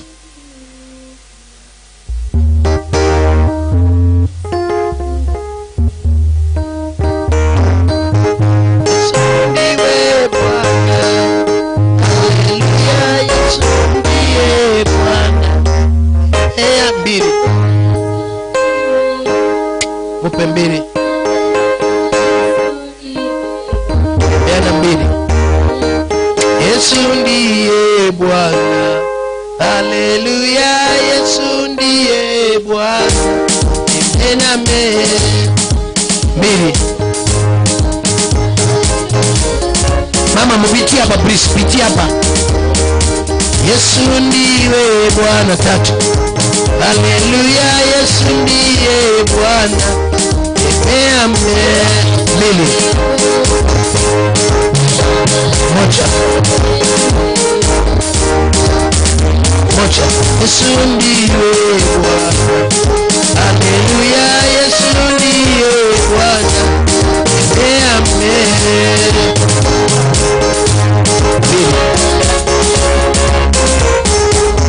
Moja. Yesu ndiye Bwana.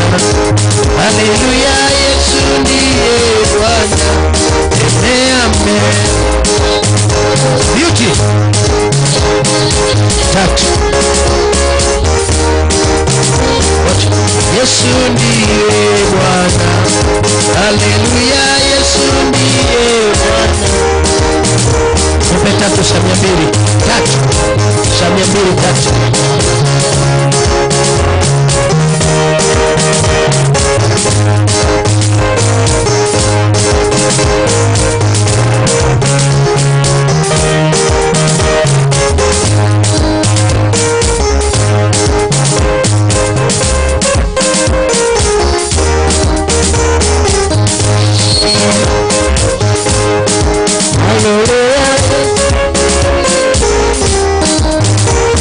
Oh,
na utabaki kuwa ni wewe.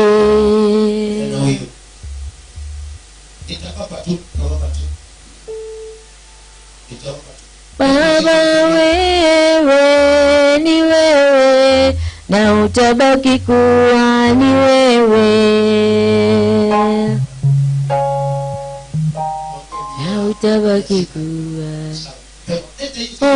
wewe ni wewe na utabaki kuwa ni wewe Yesu.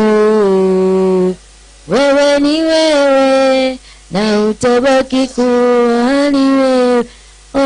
Wewe wafungua na utabaki kuwa ni wewe Yesu.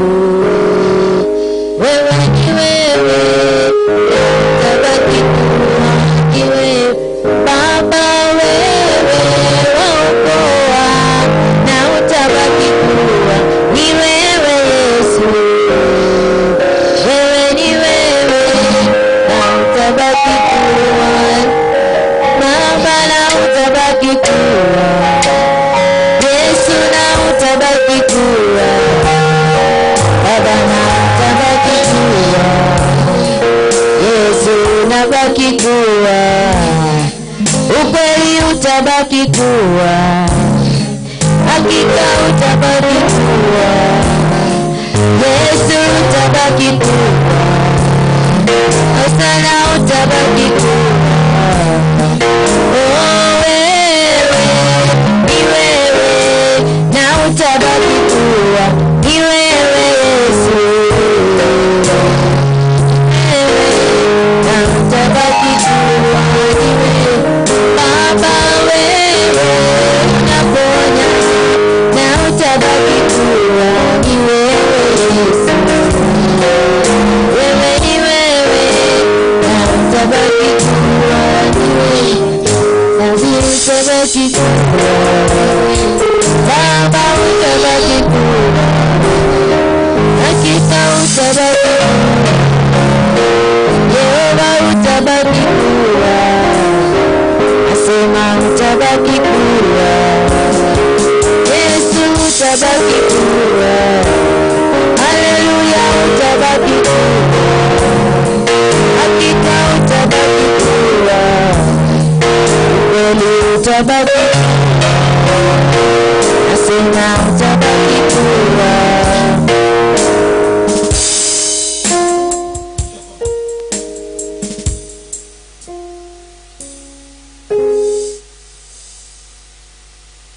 sababu ya kwamba walitoka soko.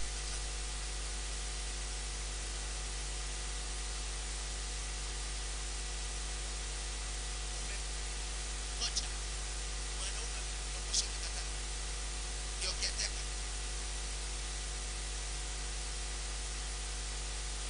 anakuambia subiri jana na leo nyosha mkono kwake mwambie huyo mwenye kusalia tahama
amekuja kuleta sacrifice ili babake aombewe awakumbuke.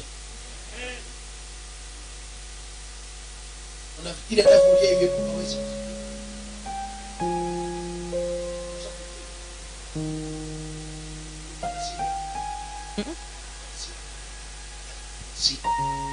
Mungu anaenda kuinua from here. Ukifanya mtihani kisha kutoka unakuja sickness. Ukiingia atatoka na P minor. It's a promise from God.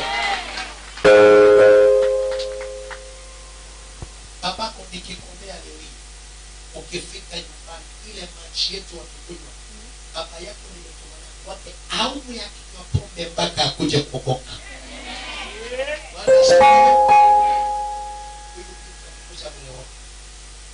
Imagine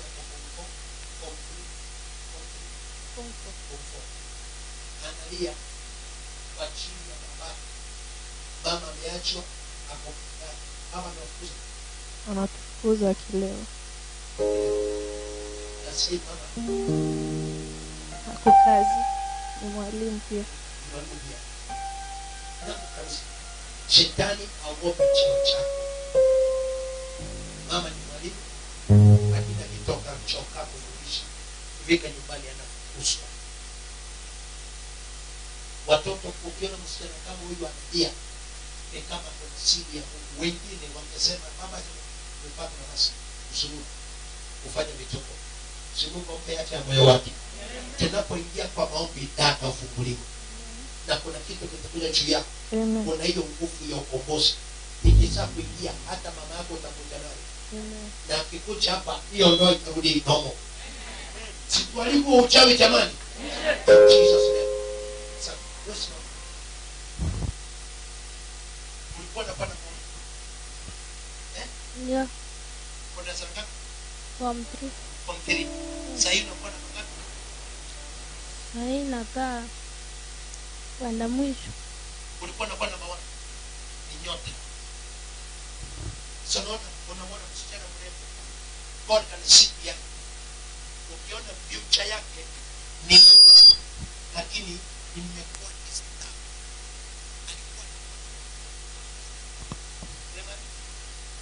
Kenya bin.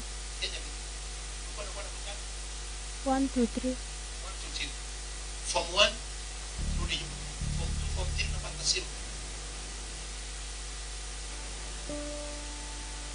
Angalia mtu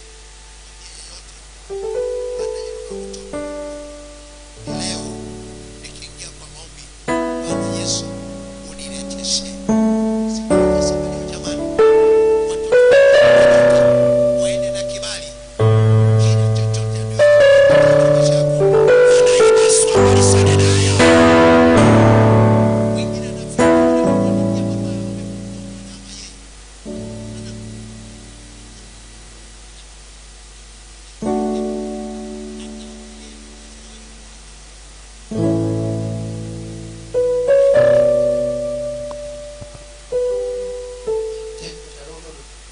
muchandone enkayane tibwati morene abantu bano bakurwara rwara lyoka bali konyora chingaki etago eh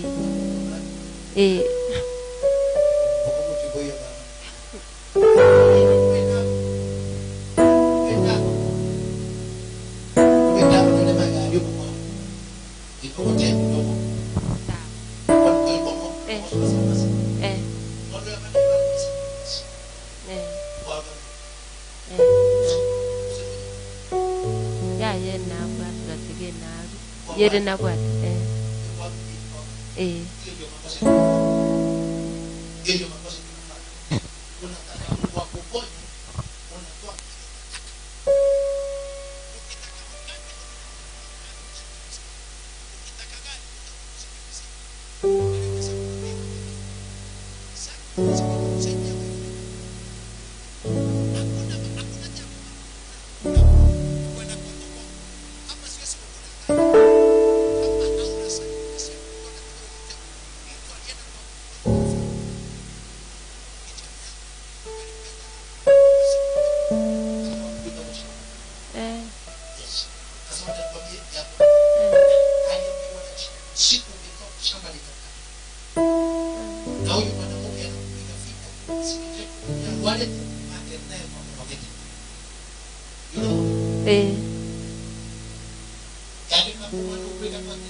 Pastor, mimi niko na shida.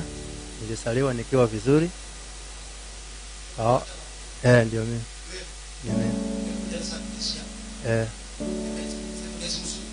Nimetoa hata wewe. Sio mbaya. Amen.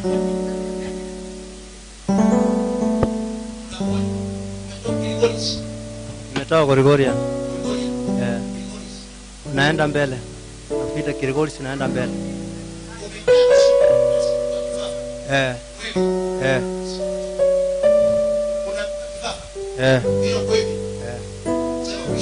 Kwisha. Asante.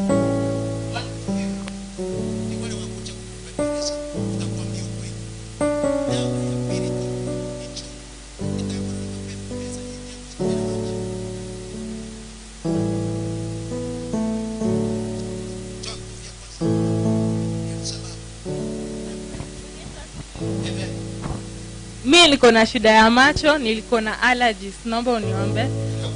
Na tangu nirudi shule wanga nakanga mgonjwa nikishika kitabu asubuhi prayers.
Watoto na shida akaenda university.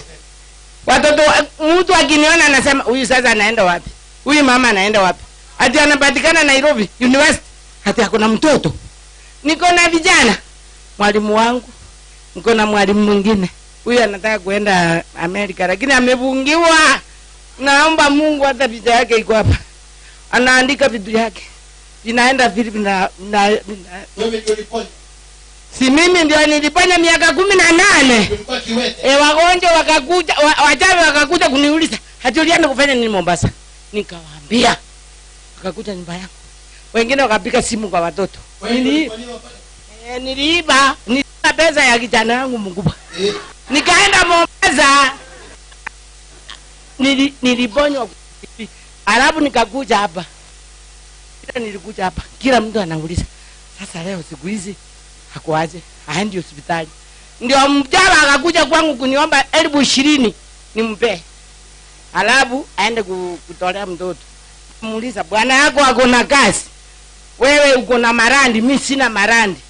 Sasa ako na marandi. Ako na marandi ya kurenti. Ayando. Mami sikusoma zamani. Sikusoma. Sasa anakuja kuni. Lakini watoto nimesomeza jamani ya yule mzungu.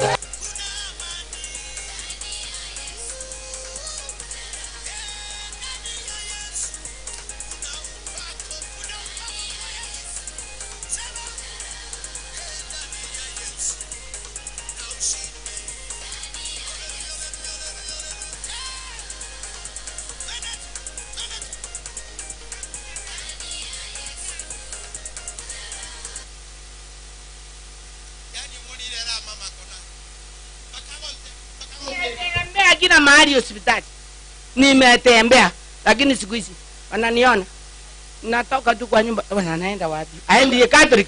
Mimi nawaambia kama ni pesa mnataka niwatoe niwape sadaka, endeni. Gari niko nani na nimpeleka hospitali ya mtoto yangu mdogo. Mimi siendi huko. Mimi naenda Bandei na Mungu. Ananiuliza mami, naenda kanisa ya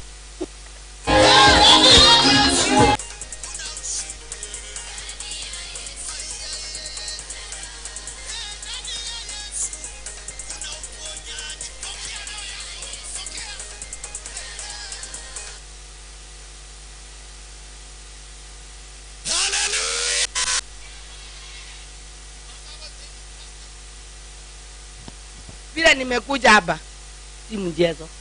Nimepigana mbili. Mtoto wangu ya kwanza akona gari, wa pili mwalimu akona gari, yangu niko naye basi. Huyu mdogo akanua ya kupeleka mimi hospitali, nikamwambia sibandi gari. Mtoto wangu wote nikae. Gari yangu imesimamishwa mpaka sasa kutoka corona. Sitafanya kazi. Lakini nakula. Ninataka niuze, nilisema mtoto wangu nitauza gari. Akitamani itoke ndio watu asikie vizuri. Kwa maana wanasema hakuna magari, hakuna nini. Hiyo basi ndio inasema nipate pesa. Nilipata huyu mwenye niliazia gari alikuwa mgonjwa siku moja na akakufa. Tafadhali nilipata ametoa rangi. Yaani niliangalia nikulia majozi. Inataka ikuja hapa kila mtu ajue hiyo pesa. Kama ningekuwa na biashara, lakini biashara yangu nasema Mungu Kenya nitatoa hapa, hakuna mwenye atajua. Mimi mwenyewe.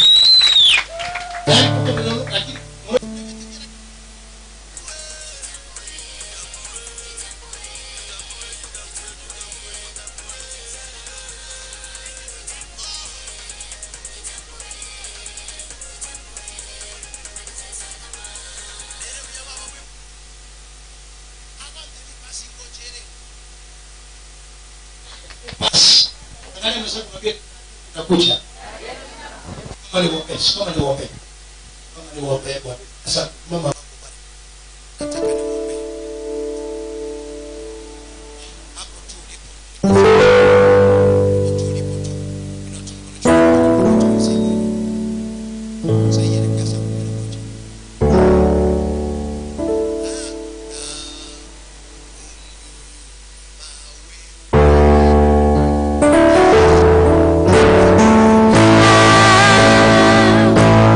Popote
Mahali popote ulipo, nataka uwe na imani. Ugonjwa wowote walioweka, chochote walichosukuma kwako, hapo walipo tule mkono juu. Kuna neema inakuja. Kuna neema inakuja yenye utukufu, yenye kibali. Kuna neema inakuja yenye mamlaka, yenye uwezo. Kuna neema inakuja yenye utukufu wa Mungu katika jina la Yesu Kristo. Hiyo neema na isimame na wewe. Hiyo neema na isimame na wewe. Hiyo neema na ifanye kazi Yesu kukupigania. Chochote walichoweka, chochote walichoinua, funga machako, funga machako. Hii hewa nimeibariki. Hii hewa nimeibariki. Futa hewa ndani mara ya kwanza. Please. Futa hewa ndani kabisa. Weka nje. Futa ndani mara ya pili.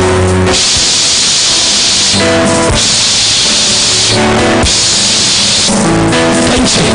Yote walioweka kinyume, futa ndani mara ya tatu. Futa hewa ndani mara ya tatu. In the name of Jesus. The name of Jesus. The name of Jesus. The name of Jesus. Wase kubarikiwa. Wase kubarikiwa. Neema. Upate neema. Upate neema. Popote bado ulipo. Upate neema. Upate neema. Popote bado ulipo. Hiyo neema ya Yesu. Hiyo neema ya Yesu. Wengine mponywe. Hata kule nyuma. Hata kule nyuma. Wote wanatembea. Wote wanatembea. Hata kule nyuma. Neema ndio hiyo. Neema ndio hiyo. The name of Jesus. Hata kule nyuma. Neema ndio hiyo. Hata kule nyuma. Neema ndio hiyo. Weka mbele. Kibali ndio hiyo. Kibali ndio hiyo. Wewe watakusimu. Unachomeka. Unachomeka. Unachomeka. Unachomeka. Unachomeka. Unachomeka. Unachomeka. Yes. Yeye kuna moto. Kuna moto. Kuna moto. Kuna moto. Yes. Chochote. Chochote walichoinua. Chochote. Yes, pigana nayo. Yes. Yes. Yes. Yes. Tosha hii. Yes. Yes. Yes. Yes. Yes. Yes. Yes. Kombolewa. Kombolewa. Maisha yako. Maisha yako. Kile unatamani kwa Mungu. Kile unatamani kwa Jehova. Yes. La la la la la la la la la la la. La la la la la la la la la la la la. La la la la la la la la la la la. La la la la la shika. Lima ba ba ba ba ba ba ba. Mali ba ba ba ba ba ba ba. Le le le le le le le le. Unachotamani kwa Mungu, Yesu anapeana. Unachotamani kwa Mungu, Yesu ponya. Yesu ponya. Unaponywa. Kuna moto unaingia. Mwingine kwenye miguu. Fire fire fire. Kwenye miguu. Kwenye miguu. Kwenye miguu. Kuna moto. Kuna moto. Kwenye miguu. Mwingine kichwa. Kichwa kimekuma sana. Fire ndio hiyo. Fire ndio hiyo. Fire ndio hiyo. Fire ndio hiyo. Fire ndio hiyo. Ya! Nimetoa kwako. Ya. Roho walioinua kinyume, Yesu apigane nacho. Chochote walichoweka, nimeng'oa ndani yako.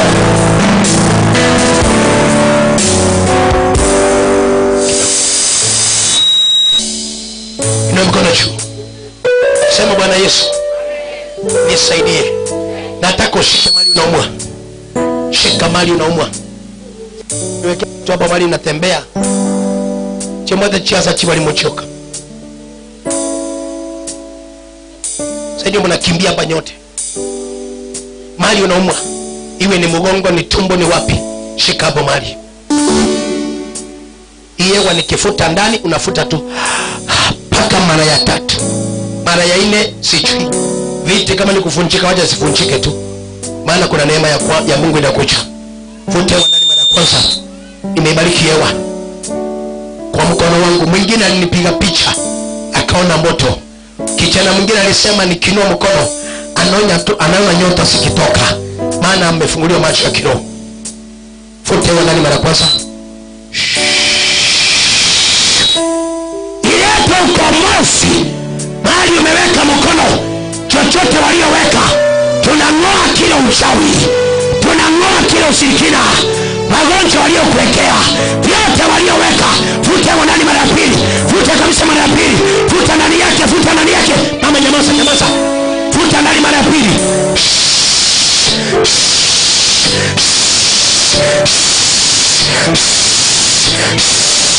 Toke ndani yake, toke ndani yake. Futa wa ndani mara tatu. Mara ya tatu. Futa kabisa. Mara ya tatu. Moto ndio hiyo. Moto ndio ni uchawi. Yasa kutoka. Iwe ni uchawi. Yasa kutoka.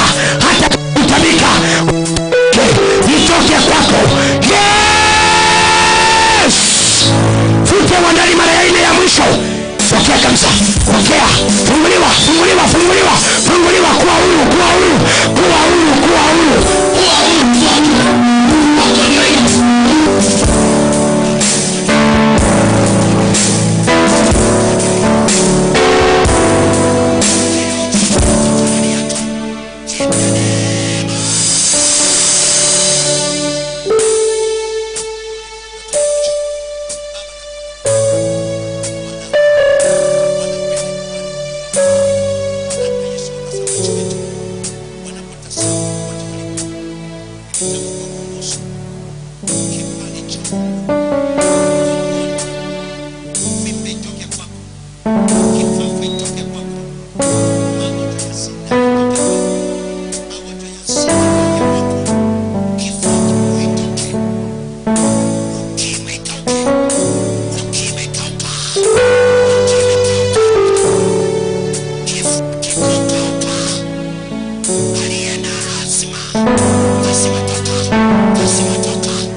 Usiku